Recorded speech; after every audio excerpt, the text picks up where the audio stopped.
So make sure you guys are subscribed to those. Did she just do a black VTuber? Just a second, my fucking thing is acting up. Okay, guys, if that is happening to you, you want to go to your face cam, right click to it, and go to properties. Under here, you want to go to, just ignore the dark area here. Under here, you want to go to resolution type, FPS, go with custom.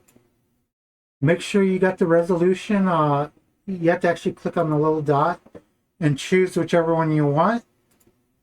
And then this is what was causing my issue. The FPS, do not have it set to one of these upper two.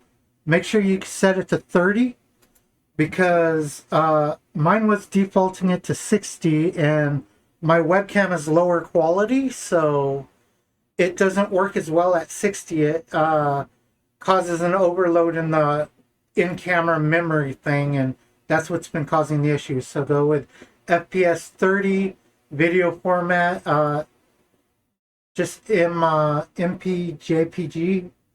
or JPG, and then that should fix the problem. So yeah,